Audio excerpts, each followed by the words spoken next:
ประเทศไทยไปไกลมากทุกคนล่าสุดมีการค้นลำเลียงเอากังหันลมหรือว่าปีกของกังหันลมขนาดยักษ์มาฮือมากันเลยทุกคนมาที่อ่าท่าเรือนะท่าเรือแหลมฉบังทุกคนท่าเรือแหลมฉบังก็คือเป็นท่าเรือขนาดใหญ่อยู่ที่ประเทศไทยหลายคนก็ฮู้จักไปแล้วทุกคนแต่วันนี้ทุกคนบ่พิมพ์ได้ไปเจอคลิปมาทุกคนก็คือว่ามีการค้นเอาอ่า กังหันลมนะทุกคนว่าปีกของกังหันลมขนาดยักษ์นี่แหละเตรียมจะไปติดตั้งนะทุกคนอยู่ที่ประเทศไทยแหละเดี๋ยวเราถ้าติดตามคลิปต่อไปว่าจะอยู่จุดไหนทุกคนอันนี้บ่พิมพ์ข้อปิดเป็นความลับไว้ก่อนนะแล้วก็เป็นกังหันลมที่มาคือมาพี่น้องใหญ่แหงใหญ่สุดๆทุกคนนี่ดูจากด้านอ่าจุดที่ว่าเป็นสีฟ้าๆนะทุกคนเทียบใส่กับรถยนต์เลยถือว่าใหญ่มากทุกคน ซึ่งว่าการเคลื่อนย้ายหรือว่าการขนกับขนผ่านเรือเรือสำราญเรือขนสินค้าขนาดใหญ่นะทุกคนจากอ่าอะไรนะเพิ่นมหาสมุทรเข้ามาที่ท่าเรือแหลมฉบังดังกล่าวทุกคนซึ่งว่าการติดตั้งกังหันลมนี่ก็จะเป็นการใช้พลังงานแบบบริสุทธิ์ใช่ไหมที่เรียกกันหรือว่ากังหันลมเป็นพลังงานจากลมนั่นเองพูดไปพูดมาก็สับสนไปนำทุกคนนะซึ่งว่านี่ก็คือเป็นการเคลื่อนย้ายอ่าใบพัดของกังหันลมที่ว่าใหญ่มากทุกคนซึ่งว่าจะไปติดตั้งในเร็วๆนี้แหละเราถ้าติดตามว่าจะอยู่จุดไหนของประเทศไทยทุกคนเพราะว่ามื้อนี้ป้าพิมพ์ก็เตรียมเอาคลิปมาให้ทุกคนได้เบิ่ง2อย่างสองแบบนะทุกคนเนี่ยคลิปแรกก็ดูการเคลื่อนย้ายการนำส่งกังหันลมกันก่อนเพราะว่าใหญ่แฮงทุกคนนะบ่เคยเห็นเพราะว่าผ่านมาบ่พิมพ์ก็เคยเอาคลิปอยู่ที่คล้ายๆกับเป็นมอเตอร์เวย์ M M16 บ่ M6 ประมาณนี้แหละอยู่ที่นครราชสีมาซึ่งว่าจุดนั้นก็จะเป็นกังหันลมที่ว่าติดตั้งแล้วเสร็จแล้วนะทุกคนแต่อันนี้คือแบบกำลังเตรียมเคลื่อนย้ายนะทุกคนแล้วก็สังเกตอีกรถคนกังหันลมทุกคนบ่พิมพ์ก็บ่เคยเห็นที่ไหนมาก่อนเห็นอยู่เพียงแค่ประเทศไทยนี่แหละอะไรใหม่ๆก็ได้เห็นอยู่ที่ประเทศไทยทั้งนั้นซึ่งว่ารถเคลื่อนย้ายหรือว่ารถคนปีกของกังหันลมทุกคนเดี๋ยวทุกคนก็จะได้เห็นพร้อมพิมพ์นี่เลยเป็นรถที่แบบเหมือนกับว่าเขาทำมาโดยเฉพาะนะทุกคนเห็นบ่มันจะยาวๆเป็นเหมือนกับเสาเหล็กเสาเหล็กแล้วก็มีด้านท้ายมีล้อรถยนต์อ่า ประมาณกี่ล้อปะประมาณ10กว่าล้อเนี่ยแหละด้านท้ายทุกคนแล้วก็ยาวแฮงพี่น้องความยาวนี่ก็ไปตามลวงยาวของปีกกังหันลมนั่นแหละทุกคนก็ถือว่ามันเป็นอะไรใหม่ๆนะทุกคนบ่เคยเห็นนะรถแบบนี้ แต่บ่พิมยังพยายามดูว่าสังเกตว่าเวลาเขาเคลื่อนย้ายแล้วออกไปสู่ถนนหลวงถนนใหญ่ทุกคนเข้าใช้วิธียังไงเวลาโค้งอะนะเวลาโค้งรถนะทุกคนอันนี้แบบอยากเห็นแฮงนะทุกคนเดี๋ยวพยายามจะเอาคลิปมาให้ทุกคนได้เบิ่ง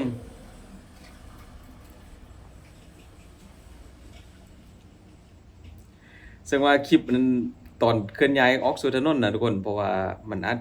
จะแบบโอ้โหค่อนข้างที่จะยากนะกับการค้นเอาปีกหรือว่าใบพัดกังหันลมยาวขนาดนี้ทุกคนการเลี้ยวการโค้งแต่เท่าที่ดูก็คงจะบ่มีปัญหานะเพราะว่าคนที่ว่าขับรถหัวลากนี่ก็เชี่ยวชาญอยู่แล้วนะเขาอาจจะขับประจำอยู่แล้วกับการเคลื่อนย้ายเครื่องวัตถุที่ว่ายาวใหญ่ขนาดนี้ทุกคนว่ะ หมู่ว่า FC หลายคนเคยเห็นมาก่อนหรือบ่ทุกคนกับคลิปแบบนี้ว่าเข้าใส่รถแบบไหนในการเคลื่อนย้ายอุปกรณ์ที่แบบยาวๆแท่งเหล็กยาวๆหรือว่าปีกใบพัดนะของกังหันลมยาวๆแบบนี้ทุกคนนะยาวแฮงพี่น้องดูสิรถก็เล็กลงไปเลยนะเจอปีกกังหันลมทุกคนนี่ตอนที่ว่าเรือเข้าเทียบท่าทุกคนนะเขาค้นเอาปีกของกังหันลมทุกคนมาแบบนี้เลยนะโอ้โหเหมือนกับเป็นเรือที่ว่ามีการเอามาใส่เคลื่อนย้ายอ่าอุปกรณ์พวกนี้โดยเฉพาะเลยนะทุกคนเห็นบ่เยอะมากเขาจอดเทียบท่าเกี่ยมค้นลงอีกตึมเพราะว่าการค้นมาในการใส่เรือสินค้าใหญ่ๆแบบนี้ทุกคนเขาค้นมาทั้งกลางวันกลางคืนกันเลยนะแล้วก็หลายแฮงเยอะมากทุกคนอ่านี่พอเขาจอดเทียบท่าอยู่ที่ท่าเรือแหลมฉบังทุกคนแล้วก็มีการยกลงมา โอ้โหทุกคนนี่หลังจากที่เอาขึ้นรถคันเมื่อกี้ทุกคนรถที่ว่ายาวๆที่ว่าพิมพ์บอกเมื่อกี้นะก็จะเป็นประมาณนี้ทุกคนขนาดนั้นทุกคนปลายของปีกอ่าก็ยังแบบ ยาวยาวผ่านด้านท้ายของรถออกมานะทุกคนก็น่าว่ารถยาวแฮงแต่ว่าปีกของใบพัดกังหันลมก็ถือว่ายังยาวกว่าโอ้พี่น้องใหญ่แฮงใหญ่แฮงเพราะว่าเมืองไทยก็กำลังเริ่มเน้นการใช้พลังงานจากลมเป็นส่วนใหญ่นะในตอนนี้เพราะว่าเป็นพลังงานที่บริสุทธิ์สะอาดที่ว่ามันบ่มีมลพิษนะบ่ได้ใช้เครื่องกดจักรมีหยังทั้งนั้นทุกคนนี่เมื่อกี้เลยทุกคนอู้ใหญ่มากทุกคนรถที่ว่ามีการเคลื่อนย้ายนี่แหละทุกคนก็คือว่าอันนี้ก็เป็นคลิปล่าสุดนะทุกคนที่ว่ามีการค้นเอาปีของกังหันลมจำนวนเยอะมากๆเพื่อจะเตรียมไปติดตั้งอยู่ที่ไหนสักแห่งเดี๋ยวบ่พิมพ์ไป5คลิปมาก่อนทุกคนว่าเขาจะไปตั้งจุดไหนแล้วก็อยู่ที่จังหวัดอะไรเดี๋ยวทุกคนจะได้เห็นแน่นอนนะกับปีกังหันลมแหลมๆยาวๆแบบนี้บางคนก็เข้าก็คอมเมนต์ว่าหรือว่ามันปีกของเครื่องบินบางคนก็บอกว่าเป็นปีกของเฮลิคอปเตอร์ ก็แล้วแต่นะทุกคนเพราะว่าพี่ไปดูมาแล้วก็คือนี่คือปีกใบพัดของกังหันลมขนาดยักษ์นั่นเองอาจจะใหญ่ที่สุดของไทยในตอนนี้ก็อาจจะเป็นไปได้นะทุกคนใหญ่มากยาวมากทุกคนโอ้โหพี่น้องนี่เคลื่อนย้ายไปแล้วทุกคนยาวแฮงอุ้ย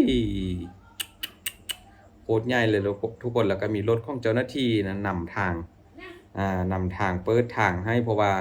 การเคลื่อนย้ายมันอาจจะลำบากเพราะว่ามันยาวแหงทุกคนต้องได้เปิดทางให้ผ่านไปโดยดีทุกคนมาดูอีกสิ่งหนึ่งทุกคนที่ว่าเป็นเทคโนโลยีสุดล้ำในการเข้ามาช่วยการค้นการยกการเคลื่อนย้ายตู้คอนเทนเนอร์ของท่าเรือแห่งนี้ทุกคนก็คือรถไฟฟ้าที่ว่าใช้พลังงานที่แบบโอ้โหดีต่อสภาพแวดล้อมนะทุกคนก็คือเป็นรถไฟฟ้าไร้คนขับนั่นเองทุกคน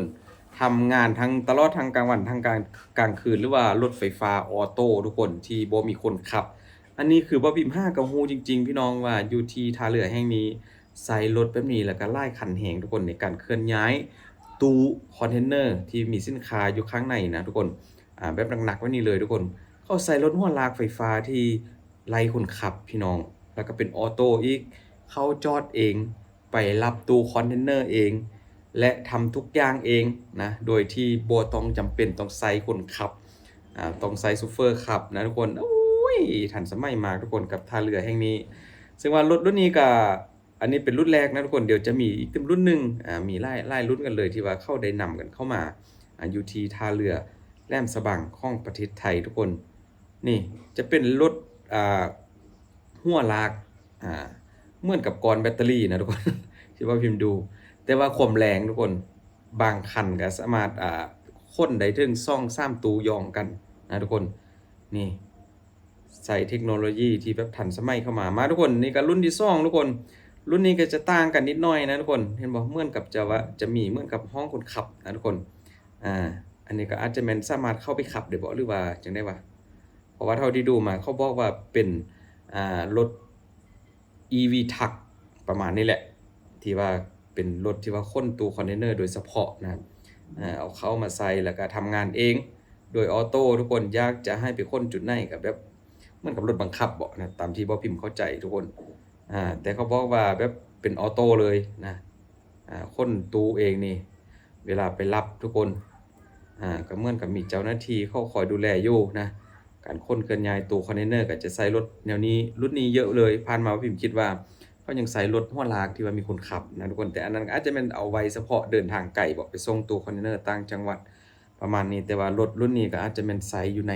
ท่าเรือโดยเฉพาะนะทุกคนโอ้ย2เรื่อง2เหตุการณ์ทุกคนวันนี้จัดให้จุกๆนะกับการพัฒนาประเทศไทยแล้วก็ใส่เทคโนโลยีที่ทันสมัยแล้วก็พยายามรักษาพลังงานจากธรรมชาติอากาศบริสุทธิ์พลังงานบริสุทธิ์ให้ได้หลายที่สุดก็คือเอากังหันลมขนาดยักษ์เข้ามาใส่นั่นเองทุกคนขอบคุณหลายๆทุกคนนะมียังใหม่ๆเดี๋ยวบ่พิมพ์อัปเดตต่อแล้วก็อย่าลืมทุกคน